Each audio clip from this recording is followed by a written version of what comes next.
Shalom, Assalamualaikum warahmatullahi wabarakatuh. Selamat pagi dan salam sejahtera bagi kita semua. Yang saya hormati Bapak Joseph N. Tanghuan, SE, MSA, AKCA, selaku dosen pengampu, serta teman-teman mahasiswa yang saya banggakan.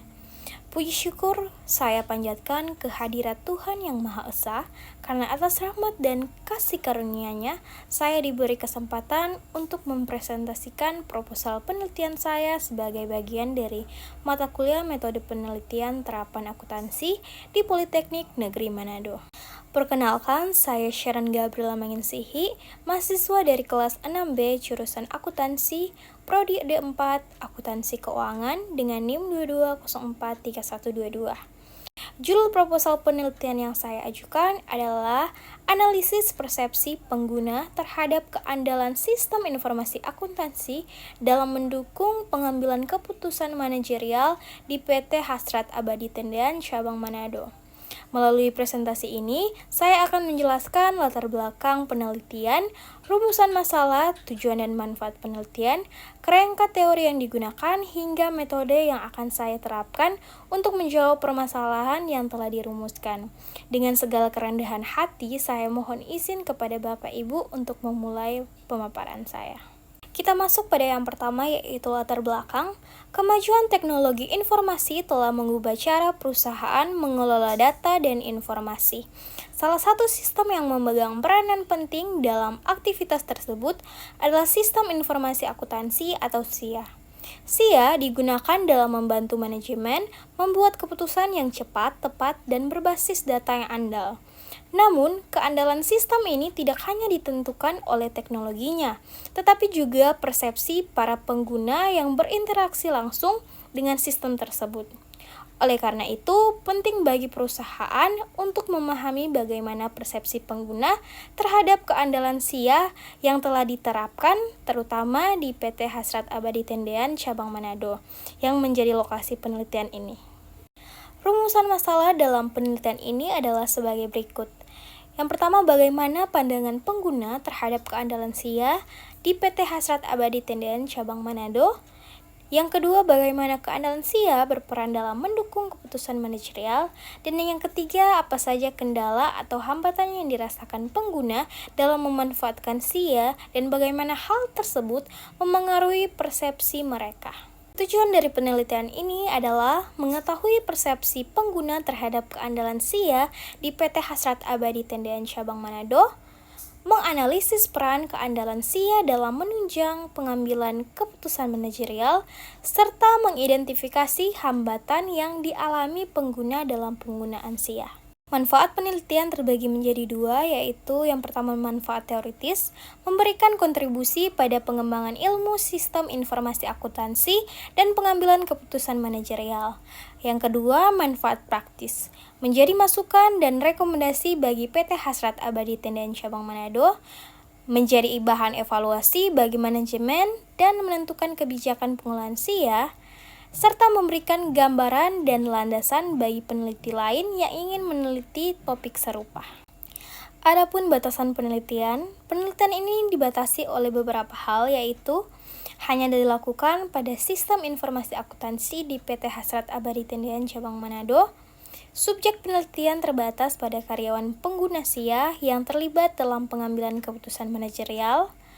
Fokus utama penelitian adalah pada persepsi pengguna terhadap keandalan SIA. Dan penelitian ini tidak membahas aspek teknis pengembangan perangkat lunak. Kita masuk pada tinjauan pustaka. Beberapa teori utama yang mendasari penelitian ini meliputi yang pertama, sistem informasi akuntansi menurut Romney dan Steinberg pada tahun 2015. Sistem yang mengumpulkan, mencatat, menyimpan, dan mengelola data menjadi informasi. Yang kedua, keandalan SIA menurut Galinas et al. 2020 dinilai melalui akurasi, keamanan, kemudahan akses, dan kualitas informasi. Yang ketiga, ada persepsi pengguna menurut Robbins 2008. Proses seseorang mengatur dan menafsirkan stimulus informasi.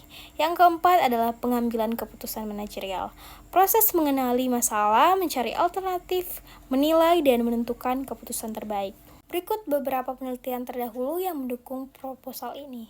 Yang pertama ada dari Eti Nurbaiti di tahun 2021. Meneliti persepsi pengguna terhadap SIA dalam pengambilan keputusan. Hasilnya menunjukkan persepsi positif pengguna dapat meningkatkan ketepatan dan efisiensi keputusan manajerial. Yang kedua ada dari Rini Oktaviani di tahun 2020. Meneliti efektivitas SIA pada perusahaan dagang dari sudut pandang pengguna dengan temuan bahwa SIA efektif jika sesuai dengan kebutuhan pengguna dan mudah digunakan. Selanjutnya kita masuk pada kerangka pemikiran. Penelitian ini mengacu pada keterkaitan antara yang pertama persepsi pengguna, kedua keandalan sistem informasi akuntansi, dan yang ketiga pengambilan keputusan manajerial. Ketiga aspek ini saling berpengaruh dalam mendukung efektivitas sistem informasi di perusahaan. Jenis dan metode penelitian. Penelitian ini menggunakan pendekatan kualitatif dengan desain studi kasus. Tujuannya adalah untuk memahami secara mendalam persepsi pengguna serta faktor-faktor yang memengaruhi keandalan SIA. Kita masuk pada teknik analisis data. Analisis data dilakukan secara kualitatif. Data dari hasil wawancara mendalam akan ditranskrip, kemudian dianalisis untuk mengidentifikasi tema-tema penting yang berkaitan dengan persepsi pengguna terhadap keandalan SIA. Setelah itu dilakukan interpretasi data untuk memperoleh pemahaman mendalam mengenai pandangan pengguna serta faktor-faktor yang memengaruhi persepsi tersebut. Selanjutnya, tempat dan waktu penelitian. Penelitian ini akan dilaksanakan di PT Hasrat Abadi Tendian Cabang Manado dengan waktu pelaksanaan mulai dari bulan Mei hingga Desember di tahun 2025. Selanjutnya kita masuk dalam subjek dan objek penelitian. Subjek penelitian adalah karyawan pengguna sistem informasi akuntansi yang terlibat dalam pengambilan keputusan manajerial di perusahaan tersebut. Objek penelitian adalah keandalan sistem informasi akuntansi atau SIA yang digunakan di lingkungan kerja mereka. Dan terakhir kita masuk pada sumber dan teknik pengumpulan data. Sumber data terbagi menjadi dua, yaitu yang pertama primer, wawancara dan observasi, kedua sekunder, dokumen perusahaan dan literatur. Teknik pengumpulan data, wawancara mendalam, observasi langsung, dan dokumentasi. Demikianlah pemaparan proposal penelitian saya. Saya mengucapkan terima kasih banyak atas perhatian Bapak Ibu dosen dan teman-teman sekalian. Saya terbuka untuk menerima pertanyaan, kritik, dan saran yang membangun, agar penelitian ini dapat disempurnakan dan memberikan hasil yang lebih optimal. Terima kasih, sampai jumpa.